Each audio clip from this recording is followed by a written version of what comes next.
Bismillahirrahmanirrahim. Alhamdulillahirabbil alamin. Allahumma shalli ala Muhammad wa ala ali sayyidina Muhammad. Marilah anak-anak senantiasa kita selalu bersyukur ya kepada Allah Subhanahu wa taala. Karena dengan karunia-Nya lah kembali kita dipertemukan dalam majelis ilmu. Mudah-mudahan dengan pemahaman ilmu ini bisa bermanfaat buat diri kita dan juga kelak kalian bisa memanfaatkan ilmu ini ya untuk kepentingan orang banyak ya. Misalnya ada yang jadi dokter ya, atau ada yang jadi tenaga kesehatan dan lain-lain, ataupun untuk nanti keluarganya dan seterusnya. Jadi itulah ya tujuan ilmu. Mudah-mudahan bisa dimanfaatkan. Ini suara Ibu terganggu nggak? Nggak ya? Kedengaran jelas? Enggak, Bu. Enggak, Bu. Iya. Jelas, Bu. Jelas. Ya, ini yang pertama kita mempelajari dulu ya bentuk dan struktur dari hati. Nah, ini kita membahas yang kedua. Jadi kemarin ada 4 ya, tadi sudah dibahas, sudah kalian sebutkan ya, hati, paru-paru, kulit, ginjal yang terlibat dalam sistem ekskresi. Hati ini disebut juga kelenjar yang terbesar ya ukurannya pada tubuh kita, di mana beratnya sekitar 1,5 kilogram.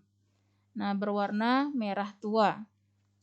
Terletak di rongga perut sebelah kanan. Nah, bisa kita lihat.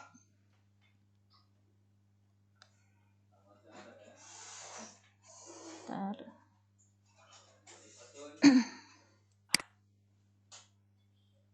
Lambat ya, bentar. Mungkin maaf ya Ibu, off-kan dulu videonya ini karena agak lambat ya. Nggak apa-apa, sementara kita untuk presentasi videonya di off-kan dulu ya, karena agak berat kayaknya ya. Ya, nggak apa-apa, sementara kita off-kan dulu biar agak cepat.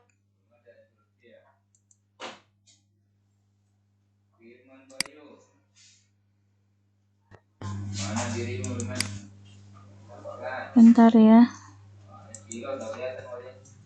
Jadi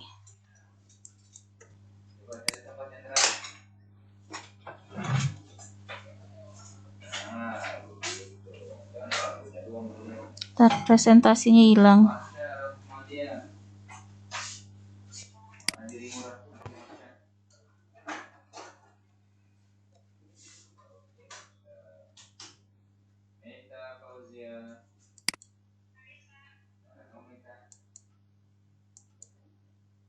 Ntar ada gangguan ini.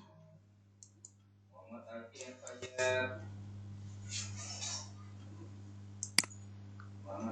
Fajar, Muhammad Kamil, mana kau Kamil? Nah, ini tadi yang posisi hati ya, terletak di rongga perut sebelah kanan, berbatasan dengan diafragma, berwarna merah tua, terdiri dari 2 lobus atau 2 belahan. Lobus yang berukuran besar dan satu lagi lobusnya berukuran kecil. Nah, hati ini merupakan organ vital, artinya organ yang penting karena memiliki kemampuan mendetoksifikasi racun. Jadi menetralkan racun ya fungsi utamanya. Jadi biasanya kalau kita termakan zat-zat kimia ya berbahaya sebelum diedarkan oleh sel darah merah ya ke seluruh tubuh oleh pembuluh darah ya, maka darah tadi dibersihkan. Nah, hati ini salah satu untuk menetralkan racun-racun yang mungkin kita konsumsi ya dari bahan-bahan aditif atau bahan-bahan tambahan baik pada makanan, obat maupun minuman dan lain-lain. Ntar ini kok agak.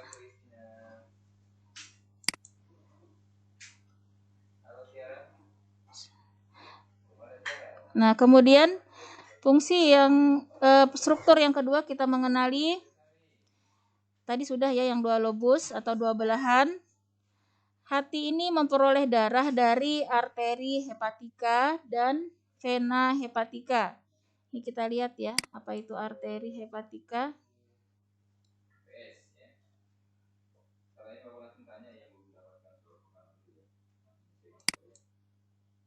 Lambat ya, maaf ini sudah Ibu. Nih, arteri hepatika adalah pembuluh darah yang berasal dari jantung dan banyak mengandung oksigen. Sedangkan vena hepatika adalah pembuluh darah yang berasal dari usus dan banyak membawa hasil pencernaan. Nah, jadi kita ingat kemarin yang dibawa oleh darah itu oksigen dan juga zat makanan. Jadi arteri hepatika tadi membawa oksigen ya. Kemudian vena membawa zat makanan ya, hasil dari pencernaan. Kemudian hati ini terbungkus oleh kapsula hepatika. Jadi ada pembungkusnya. Kalau paru-paru kemarin pleura ya. Kalau ini pada hati namanya kapsula hepatika. Nah, ini ya. Pada gambar ini adalah yang membungkus hati. Jadi tidak langsung berhubungan dengan organ luar, tetapi di sini ada pembungkus untuk mengamankan ya, memberikan keamanan apabila nanti hati ini kalau kita bergerak tentu ya bergesekan dengan organ lain, maka inilah fungsinya melindungi ya.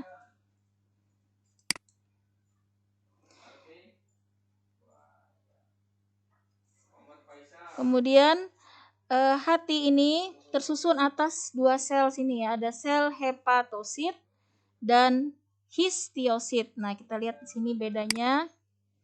Hepatosit ini adalah sel hati itu sendiri ya. Kita lihat. Nah, ini hepatosit yaitu sel-sel hati. Sel-sel hati ini nanti bergabung membentuk labula. Kemudian antar labula itu dipisahkan ada ruang yang disebut lakuna. Jadi gabungan dari ini. Kemudian yang histiosit ini ada juga sel hati tetapi yang berfungsi merombak sel eritrosit yang sudah tua menjadi empedu. Nah, jadi sel darah merah yang sudah berumur sekitar 120 hari itu sudah tua ya, maksimal 120 hari. Maka akan dirombak ya menjadi zat empedu. Nah, zat empedu ini nanti berfungsi untuk mengemulsi lemak ya. Kita tahu bahwa lemak itu kan tidak bisa bercampur dengan air ya. Supaya lemak ini bisa diserap oleh sel, maka dia harus dibentuk kecil-kecil, berbentuk emulsi ya, sangat kecil. Nah, dengan cara ini tadi ya, oleh empedu inilah nanti yang mengubah lemak itu menjadi partikel yang sangat kecil sehingga bisa diserap oleh sel tubuh kita. Kemudian hati memiliki kapsula glison. Ini adalah bagiannya ya.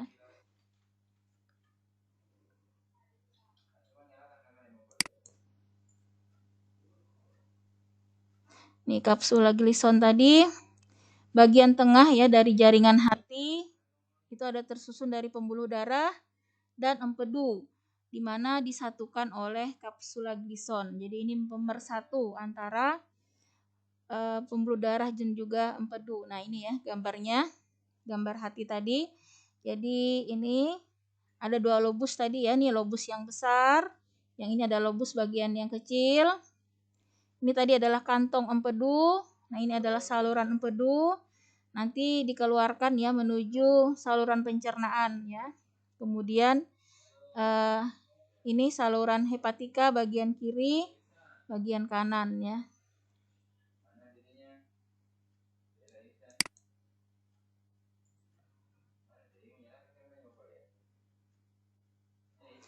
Nah, kemudian kita lihat yang selanjutnya adalah fungsi dari organ hati.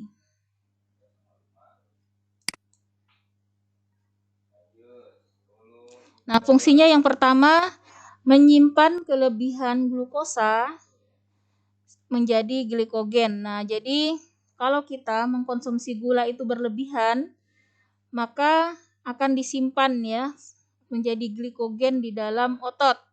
Makanya kalau kelebihan ya gula itu nanti yaitu ya tambah kelebihan berat badan ya, karena akan disimpan dulu ya sebagai energi cadangan nanti di dalam otot. Pada suatu waktu diperlukan, maka dirombak lagi ya menjadi glukosa. Nah, untuk mengubah glukosa menjadi glukogen ini diperlukan hormon insulin ya yang diproduksi oleh pankreas. Nah, jadi kalau glukosa yang kita konsumsi sangat berlebihan dibandingkan ketersediaan insulin, itulah yang menyebabkan akhirnya penyakit diabetes mellitus atau kencing manis ya. Kencingnya manis karena memang mengandung gula ya, gulanya yang kelebihan itu dikeluarkan bersama air seni. Nah, itu ya, kelebihan gula. Maka kalau masih mampu dia akan mengubah tadi menjadi glikogen. Nah, makanya kalau sampai berlebihnya artinya sudah tingkat membahayakan ya, maka bisa sampai tidak memenuhi lagi ya insulinnya, maka dikenal dengan suntik insulin itu akhirnya ya. Karena lama-lama bisa rusak ya pankreas itu karena terlalu bekerja keras ya, karena gula yang datang selalu lebih banyak dari yang dia mampu untuk produksi. Akibatnya maka kita mengenal ya orang yang harus suntik insulin ya, karena produksi gulanya sudah tidak berfungsi dengan baik ya pada pankreasnya. Kemudian fungsi yang kedua, mendetoksifikasi racun, artinya dia menetralkan ya racun-racun yang ada di dalam darah, khususnya akibat dari alkohol. Jadi berbahaya sekali ya. Minuman keras sejenisnya termasuk juga obat-obatan terlarang ya. Obat-obatan yang untuk penyakit pun juga kalau berlebihan itu sangat membahayakan ya, makanya harus sesuai anjuran dosis ya yang ditentukan oleh dokter ya, tidak sembarang konsumsi. Bahkan kita lebih baik mencegah ya daripada mengobati ya. Nah, mencegah penyakit tentunya dengan menjaga daya tahan tubuh kita supaya kuat ya, sehingga tidak perlu ya harus dengan obat-obatan. Nah, mencegah itu diantaranya makan makanan yang bergizi, cukup olahraga ya, cukup juga istirahat dan selalu berpikiran positif ya dan melakukan hal-hal yang positif. Nah, di sini ya fungsinya sangat penting sekali.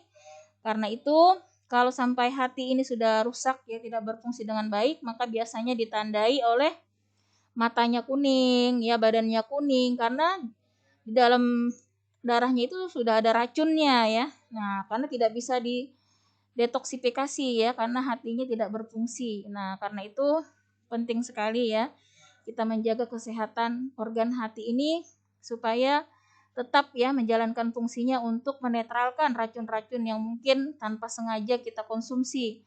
Nah, apalagi jangan sampai sengaja ya minum minuman alkohol, obat terlarang itu bahaya sekali.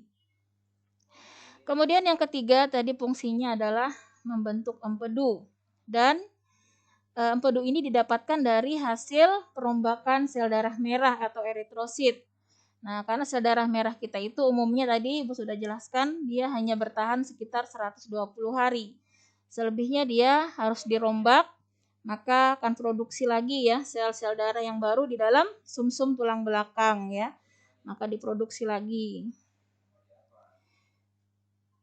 Nah, ini kita lihat empedu ini tadi berupa cairan ya yang berwarna hijau kebiruan. Mungkin kalau yang pernah membersihkan ikan ya pernah lihat yang kalau tanpa sengaja kadang pecah pahit-pahit, ada yang pernah nggak merasakan makan ikan kok pahit? Halo? Halo, ada yang pernah nggak? Iya, itu berarti ada empedunya yang pecah dan kita belum bersih ya, maka rasanya pahit seperti itu. Jadi dia cairannya berwarna hijau, kehitaman, kebiruan ya. Di dalamnya terkandung di sini kandungan dari empedu adalah kolesterol, garam mineral, garam empedu, bilirubin, biliverdin atau pigmen. Nah, bilirubin, biliverdin atau pigmen ini juga yang membuat feses kita itu ya. Feses itu kotoran ya, kotoran manusia itu berwarna kehijauan ya, kehitaman. Nah, karena ada zat ini ya, supaya kalian fungsinya kalau warnanya nanti menarik bahaya ya. Jadi Allah buat warnanya yang spesifik ya untuk kotoran. Fungsinya tadi yang kedua adalah untuk mengemulsikan lemak tadi yang sudah Ibu jelaskan, artinya memecah lemak itu menjadi partikel yang sangat kecil sehingga bisa nantinya diserap oleh sel-sel tubuh kita ya. Karena sel tubuh kita itu pada membrannya itulah ya nanti keluar masuknya zat, dan itu hanya ukuran tertentu yang bisa ya. Kalau masih ukurannya terlalu besar maka tidak bisa masuk. Nah, karena itu perlu ya dirubah dulu menjadi emulsi. Itu khusus yang berupa lemak ya. Kemudian fungsi yang keempat ini membentuk urea dari hasil penguraian protein. Nah, kita tahu hasil samping dari pembentukan protein itu ada berupa amoniak kemarin ya, NH3, di mana zat tersebut adalah zat beracun ya bagi tubuh kita. Karena itu zat yang mengandung nitrogen ya, termasuk amoniak ini harus dirubah dulu ya menjadi urea tadi ya. Ini dibantu juga oleh hati ya. Kemudian fungsi yang lain dari hati di sini adalah menyimpan vitamin dan mineral. Vitamin berupa vitamin A, D, E, dan K, serta vitamin B12. Ini yang disimpan di dalam organ hati. Kemudian tadi mengatur kadar gula dalam darah. Nah, jadi dalam darah kita itu juga kadar gulanya harus normal ya. Kalau yang tidak normal tadi, yang kelebihan, itulah yang disebut dengan penyakit diabetes mellitus atau kencing manis ya. Kemudian fungsi yang selanjutnya adalah memproduksi 80% kolesterol tubuh. Nah, jadi kolesterol tubuh kita itu sebenarnya kalau dalam batas yang normal itu masih diperlukan ya. Lemak-lemak itu juga diperlukan pada tubuh kita. Nah, kalau kelebihan inilah yang disebut akhirnya penyakit kolesterol tinggi ya. Makanya kalau kalian cek darah itu kan ada kolesterol normal berapa gitu ya, kisarannya nanti kolesterol yang bermasalah berapa. Nah, karena itu kalau dalam batas normal itu kita masih diperlukan ya. Ini fungsinya. Nah, kemudian kita mengenali kelainan ya, ataupun penyakit yang bisa terjadi pada organ hati. Yang pertama di sini kita membahas ada 4 jenis penyakit. Yang pertama sirosis hati. Kita lihat dulu perbandingannya, ini hati yang normal ya, seperti ini. Ini kalau hati yang kena penyakit sirosis. Nah, ini. Jadi bentuknya sudah tidak normal lagi ya.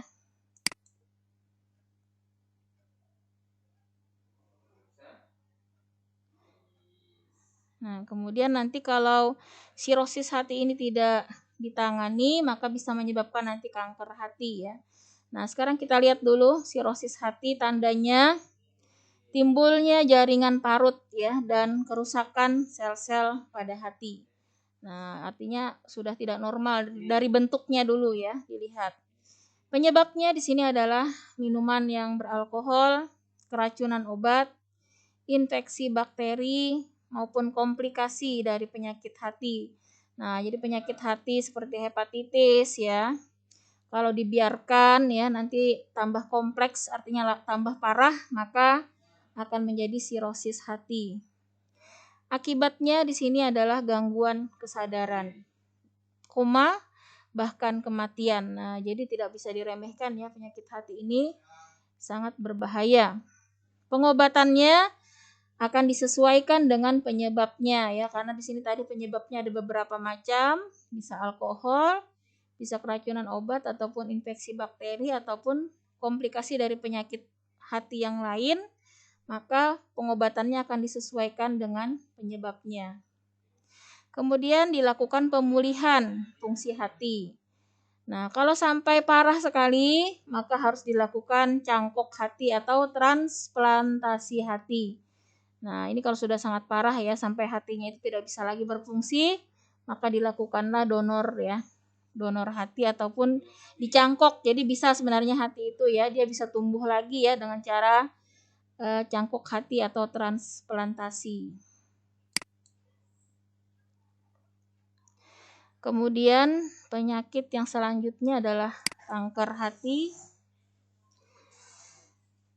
Ini juga ini kita lihat bedakan ini yang kalau kena kanker ya, jaringannya seperti itu tadi. Jadi ditandai oleh adanya sel-sel kanker ya pada jaringan hati. Jadi ada sel yang tidak normal di dalam hati ini.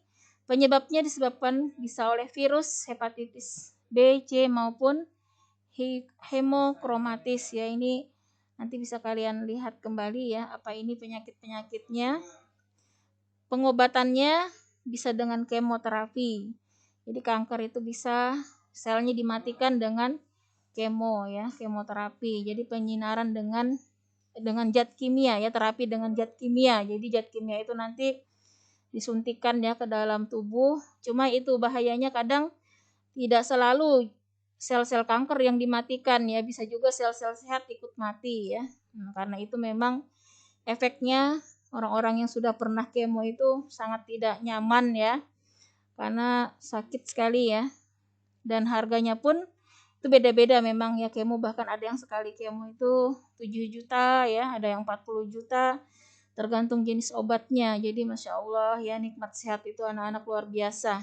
Kalau sudah sakit itu uang mau seberapa pun demi kesehatan ya orang rela akhirnya mengeluarkannya. Kalau cangkok hati itu yang pernah dilakukan oleh Dahlan Iskan itu ya, dia cangkok hati di Cina ya. Nah itu berapa miliar mungkin ya, karena setelah cangkok pun itu kan pengobatan rutin ya, untuk bisa donor itu beradaptasi ya dengan tubuh kita, itu kan perlu pengobatan dan treatment yang sangat kompleks ya, sehingga banyak sekali dananya ya. Kemudian tadi dengan cangkok hati ini kalau memang sudah sangat parah ya, harus mencari hati yang baru ya. Dan di sini ini terkhusus ya mengkonsumsi gula. Nah, ini nanti dilihat lagi, memang ini penyakit kanker ini dilihat tadi ya mana yang sesuai pengobatan ini, akan dilihat kondisi dari hati penderita masing-masing. Kemudian penyakit yang ketiga ya, ditandai adanya garis coklat di mata ini ya. Ada garis coklat pada mata. Jadi warna matanya biasanya kekuningan ya, kecoklatan. Nah, berarti itu ada masalah ya dengan hatinya. Jadi ada garis coklat tadi, kemudian ditandai oleh tubuh yang lesu, kulitnya menguning ya, odema atau penumpukan cairan di kaki, jadi bengkak-bengkak kakinya ya. Penyebabnya di sini adalah ketidakmampuan hati mengekspresikan logam Cu ya, kurkum tembaga, bukan tembaga ini ya, ini zat tembaga ya, yang diperlukan tubuh kita tidak mampu dikeluarkan ya ke empedu.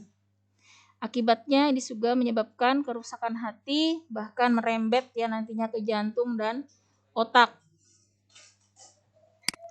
Makanya tadi musuhnya ya oleh hati tadi seperti minuman beralkohol, zat-zat obat-obat zat terlarang ya. Hati-hati sekali. Termasuk juga kalau mengkonsumsi obat tadi harus bijaksana. Jangan dikit-dikit obat ya. Kalau memang bisa kita mencegah. Dan lebih bagus lagi juga kalau obat-obatan alami ya, obat herbal itu insya Allah malah lebih aman ya. Tetapi dalam batas dosis yang sesuai, karena kalau obat herbal juga tanpa sesuai dosisnya bisa juga membahayakan ya. Kemudian ini penyakit yang selanjutnya adalah kolestasis ya, yaitu gagalnya penyerapan lemak dan vitamin A, D, E, K di usus. Nah, usus tidak bisa menyerap ya. Penyebabnya adalah karena hati tidak mampu ya memproduksi empedu. Nah, jadi kalau empedu ini tidak diproduksi oleh hati, maka lemak itu tidak bisa diserap ya oleh usus, termasuk juga vitamin ya A, D, E, K. Akibatnya akan terbentuk batu empedu. Nah, jadi karena empedunya tidak digunakan ya, maka membatu dia ya di dalam kantung empedu ini, membatu dia. Nah, kalian pernah dengar mungkin ya sakit batu empedu. Sekarang bisa kita lihat nanti gejalanya ya. Jadi dia mirip sakit mah tapi bukan. Jadi memang hati-hati sekali ya kalau sakit-sakit itu, kalau benar-benar tidak reda ya dalam 2-3 hari terus-terusan misalnya, kita harus waspada ya. Penyakit itu mungkin ada gangguan pada organ-organ seperti hati ini salah satunya. Nah, kita bisa lihat di sini untuk info tentang penyakit-penyakit tadi.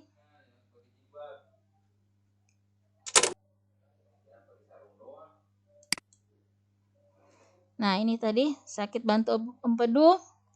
Banyak yang mengira tadi mana tadi? Sakit mah ya, bentar. Nah, ini ya. Penyakit batu empedu ini merupakan salah satu masalah kesehatan yang banyak dialami masyarakat ya. Awalnya dikira adalah hanya sakit pencernaan biasa seperti penyakit mah.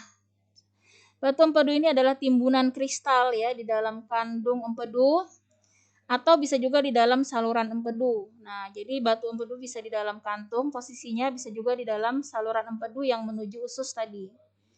Batu yang ditemukan dalam kandung empedu ini disebut kolelithiasis, sedangkan yang di dalam saluran disebut koledokolithiasis. Nah, jadi ada dua istilah, ada yang di dalam kantung, ada yang di dalam saluran.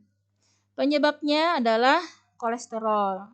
Nah, jadi kalau kelebihan kolesterol terlalu banyak ya mengkonsumsi makanan yang berlemak, ini bisa jadi nanti memicu pembentukan batu empedu. Sehingga di sini sebagian kecil lainnya bisa juga terbentuk dari garam kalsium. Nah, jadi konsumsi garam kalsium yang berlebihan ini juga memicu terbentuknya batu empedu. Cairan empedu mengandung sejumlah besar kolesterol yang biasanya tetap berbentuk cairan, jadi harusnya dia tetap cair. Jika cairan empedu menjadi jenuh, ya artinya karena kolesterolnya kelebihan, sehingga cairan itu tidak bisa larut. Nah, akhirnya membentuk endapan, ya. Nah, inilah tadi penyebab akhirnya membentuk batu. Faktor risikonya, batu empedu ini lebih banyak ditemukan pada wanita. Dan faktor risikonya adalah usia lanjut. Nah, jadi ini ditemukan biasanya pada wanita, khususnya yang berusia lanjut maupun yang kelebihan berat badan atau obesitas. Nah, sehingga di sini diet tinggi lemak serta juga faktor keturunan. Nah, ini penyebab-penyebabnya ya yang kemungkinan mempunyai risiko tinggi untuk terkena batu empedu.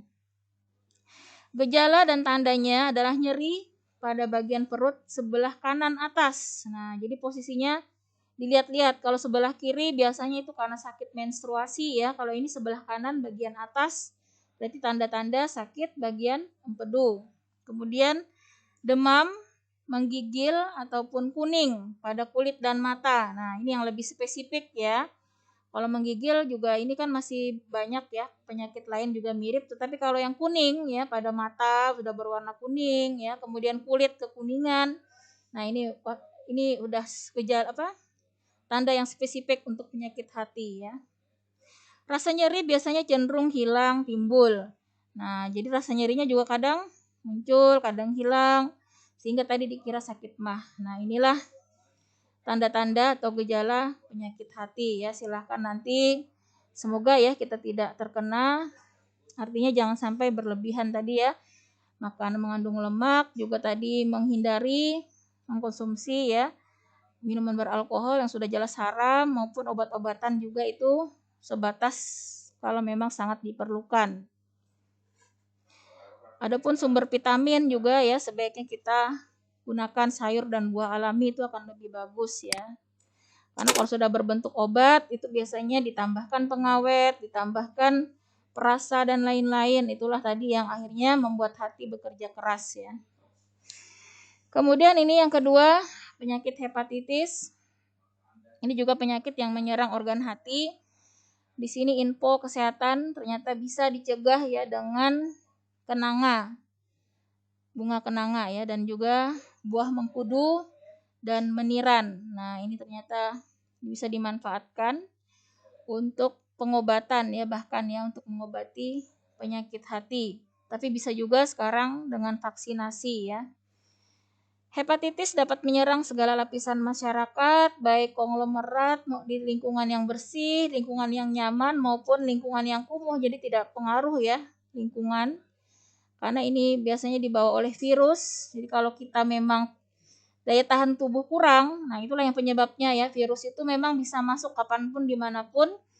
Tetapi kemudian siapa yang bisa tetap sehat itulah karena daya tahan tubuhnya yang kuat. Nah, karena itu pencegahan virus itu mutlak kita meningkatkan daya tahan tubuh ya, tidak pengaruh mau orang kaya, orang lingkungan apapun, daya tahan tubuh yang kuat lah yang bisa mengalahkan ya virus tidak untuk bereplikasi di tubuh kita. Penanggulangannya dapat dilakukan dengan 2 cara, yaitu dengan istirahat total sehingga daya tahan tubuh kembali meningkat ya, dan diet ketat tadi memperhatikan makan makanan yang disarankan dan juga mencegah yang dilarang, serta menggunakan obat khusus ini kalau sudah parah ya. Karena memang penyakit virus itu kita harus berupaya melawan dari dalam ya dengan meningkatkan daya tahan tubuh. Makanya harus istirahat di sini, termasuk saat ini ya.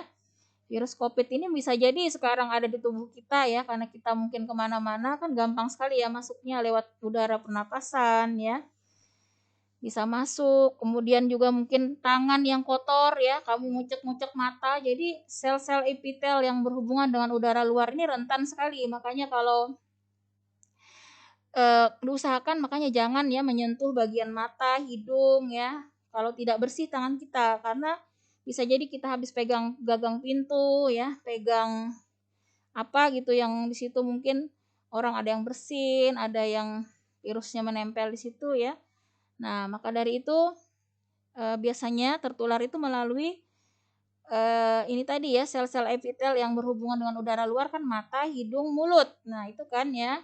Makanya kita harus tadi pakai masker supaya kalau ada orang yang OTG ini terutama ya, orang yang tanpa gejala ini kadang yang kita tidak tahu ya, di dalam tubuhnya sudah ada virus, dia bernapas, dia berbicara, sedangkan kita terlalu dekat tadi tanpa jaga jarak, dan masker juga mungkin kadang dibuka ya, apalagi kalau di rumah makan kadang ibu lihat itu ya, mau tidak mau mereka buka masker, padahal di situ tanpa jarak kadang ya, mungkin ada yang makan di situ orang yang OTG ya, tidak tahu. Nah, karena itu hindarilah anak-anak ya untuk makan di tempat umum. Sebaiknya kalaupun memang membeli makanan dibawa pulang ya, karena rentan sekali. Ibu lihat kalau di tempat-tempat makan itu apalagi di kafe-kafe nongkrong berjam-jam. Jadi pemicunya berada di ruang tertutup, kadang ya dalam waktu yang lama ya, tidak ada jarak, tidak pakai masker. Nah, itulah yang berbahaya. Kalau seumur kalian memang rata-rata daya tahannya masih kuat ya, sehingga biasanya kalian itu OTG ya, orang tanpa gejala. Tapi ketika kembali ke rumah, ada neneknya yang sudah lama sakit diabetes, ya ada bapaknya yang sudah lama menderita hipertensi gitu ya. Penyakit-penyakit lain itulah yang akhirnya memperparah ya penyakit mereka ya, sehingga kita melihat sekarang ya setiap hari di Bontang ini banyak sekali kematian ya, bahkan sehari ada yang sampai 9 orang ya, 6 orang.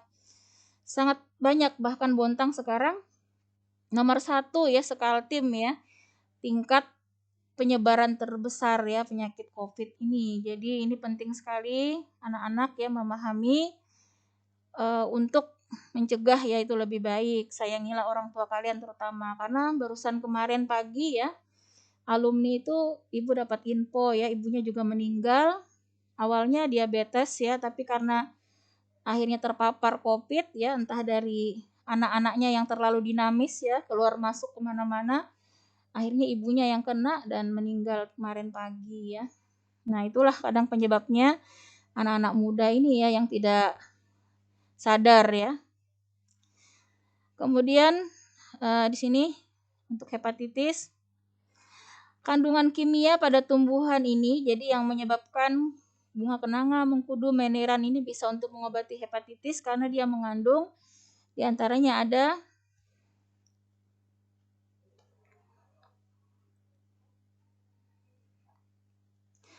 halo, masih nyambung nggak ini anak-anak? Masih ya?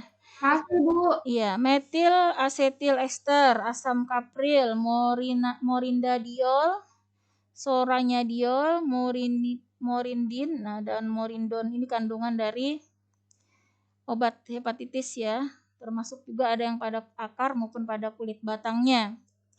Pengobatan dengan kulit batang dan buah mengkudu dilarang bagi orang yang mempunyai kelainan fungsi jantung dan tekanan darah rendah. Nah, karena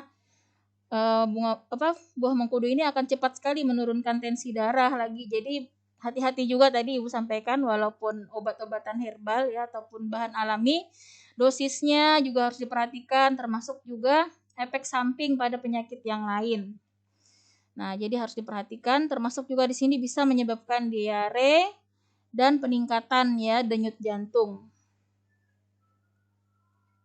Masih nyambung ya, anak-anak? Halo? Iya. Soalnya ini tadi Ibu login pakai HP kok di HP terkeluar. Gak apa-apa ya berarti. Kita lanjut yang ketiga. Sirosis tadi ya kita mengenal lebih jauh. Sirosis hati ini adalah penyakit hati yang menahun, yang mengenai seluruh organ hati, ditandai dengan adanya jaringan ikat ya, disertai nodul. Nah, jadi di dalam hati tadi bentuknya sudah tidak normal. Keadaan ini bisa terjadi karena infeksi akut ya, oleh virus hepatitis. Nah, virus hepatitis yang tidak ditangani maka akan meningkat nanti menjadi penyakit sirosis hati. Sehingga peradangan pada sel hati ini meluas sehingga banyak menyebabkan kematian sel. Nih, bayangkan ya kalau sudah parah, makanya kalau penyakit itu nggak bisa kita biarkan ya, harus segera ditangani karena akan merembet ya, meningkat kepada risiko yang lebih tinggi. Kondisi ini bisa menyebabkan terbentuknya banyak jaringan ikat dan regenerasi noduler. Jadi noduler ini semacam ada nodul-nodul seperti bulatan-bulatan tadi kita lihat ya di dalam hati yang tidak normal ini, dan akan beregenerasi dia ya, bertambah banyak, berbagai ukuran nanti bentuknya. Nah, kemudian akibatnya bentuk hati yang normal akan berubah disertai terjadinya penekanan ya pada pembuluh darah dan terganggunya aliran darah dalam vena porta yang akhirnya menyebabkan hipertensi portal ya. Nah, karena tersumbat ya tadi, kalau sudah banyak yang tersumbat pada pembuluh darah, maka tekanan darah meningkat yang disebut dengan hipertensi ya. Pada sirosis dini biasanya hati membesar ya, ini pada yang awal-awal gejalanya, terasa kenyal tetapi tumpul dan nyeri bila ditekan. Nah, jadi memang ada rasa sakit ya tadi di bagian hati, posisi di atas diafragma ya, bagian kanan ya. Penyebabnya ini bisa beragam, selain disebabkan oleh infeksi virus, hepatitis B ataupun C, bisa juga disebabkan oleh konsumsi alkohol ya, yang berlebihan, berbagai macam penyakit metabolik, adanya gangguan imunologis, dan sebagainya. Di Indonesia, sirosis hati lebih sering dijumpai pada laki-laki daripada perempuan. Nah, padahal tadi harusnya perempuan yang berisiko, tapi ternyata lebih banyak laki-laki yang menderita ya. Ini akibat banyaknya laki-laki ini yang mengabaikan tadi ya, mungkin kebanyakan yang mengkonsumsi alkohol, obat-obatan terlarang dan lain-lain. Jadi ini ya untuk penyakit sirosis hati. Silahkan kalau memang ada yang mau ditanyakan boleh sambil ditanyakan ya. Kemudian kita lihat lagi yang terakhir. Ini tadi ya, akibat dari mengkonsumsi alkohol dan juga obesitas. Jadi perlu diperhatikan ya, kelebihan berat badan. Kalian sudah pernah ya menghitung berat badan ya? Atau misalnya di aplikasi juga ada ya, menghitung berat badan normal. Itu kan tinggi badan ya, dikurangi berat badan ya. Itu berat badan normal. Kalau berat badan ideal nanti tinggi badan dikurangi berat badan kali 10% ya dari berat badan. Nah, jadi lebih kurus lagi kalau yang ideal ya. Nah, jadi bahaya sekali kita lihat ini akibat gemar minum alkohol dan juga obesitas atau berat badan yang berlebih, karena lebih berisiko untuk merusak liver ataupun hati lebih cepat ya. Nah, ini berdasarkan hasil penelitian ya. Selama kurun pertama, sebanyak 80 orang di sini meninggal karena penyakit hati, sedangkan 146 meninggal karena gejala liver. Dalam studi kedua, jadi ini berdasarkan hasil studi ya, para peneliti mengidentifikasi sebanyak 196 orang menderita penyakit hati, baik yang sedang menjalani rawat jalan di rumah sakit maupun meninggal. Nah, karena memang penyakit hati ini menularnya seperti hepatitis itu sangat mudah ya anak-anak. Jadi kalau ada anggota keluarga yang kena hepatitis sebaiknya dipisahkan ya alat makan minumnya, karena itu bisa menular ya. Jadi jangan sampai makan minum pada alat yang sama, apalagi kalian misalnya dengan teman-temannya ya, minum satu tempat, bahaya ya. Jadi jangan asal minta aja minuman orang lain gitu ya pada gelas yang sama atau botol yang sama, karena dia menular melalui alat makan dan minum. Secara terperinci, lelaki dengan berat badan ideal atau kurus menghabiskan 15 minuman. Nah, ini tadi ya dari data-data, karena banyak laki-laki yang ternyata mengkonsumsi minuman beralkohol ya. Nah, tetapi ternyata laki-laki yang memiliki obesitas risikonya 7 kali lebih besar ya untuk terkena penyakit hati ini. Dan 19 kali bagi peminum alkohol, peminum yang berat, artinya yang sudah kecanduan itu risikonya 19 kali lebih parah ya penyakit hatinya. Nah, jadi Masya Allah memang ya Allah melarang ya, mengharamkan bahkan di dalam Al-Quran, karena memang Allah Maha tahu ya bahwa zat-zat tersebut memang sangat membahayakan pada tubuh kita. Nah, jadi demikian anak-anak, silahkan kalau